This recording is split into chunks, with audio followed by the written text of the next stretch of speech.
Hello, folks. Welcome to another episode of the Ninjutsu podcast. I'm Don Rowley, your host. Today is going to be a very brief little explanation of reality as a knife work.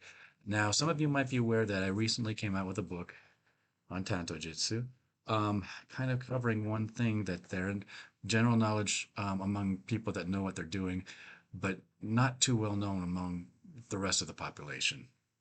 Um, One thing that a reality of knife use. I don't mean to say fighting. Somebody uses a knife on somebody else. Is the fact that knives, you know, knives like this don't have much of a guard. Okay, a lot of people that consider themselves knife fighters are very much, dismissive of what they call the hammer grip. Yet the people that I know that have actually, stabbed other people, they weren't always on this side of the law, really seem to appreciate it. It's really a case where you need a strong grip.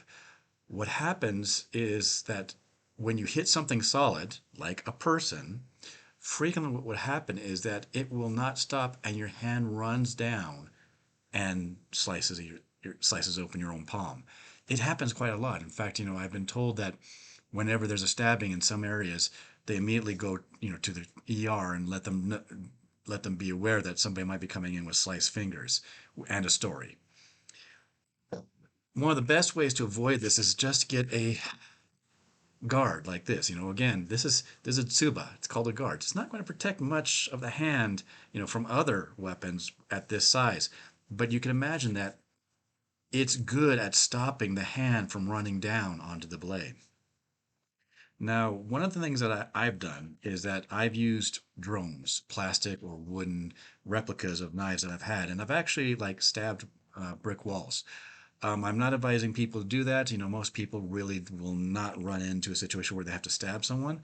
But again, that is something that people that are really serious about learning how to use a knife frequently do. But yes, that's the whole thing.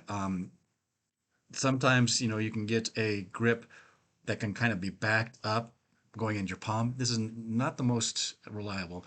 But again, realize, just how important a grip is when you're using a knife. If you've got I mean, I've seen people, because of extending the range, advise this grip, and I'm like, are you kidding me? But that's the reality of, using a knife. It will let your hand slide if you're not careful. So just be aware of that. And that's it for this time. Thank you very much.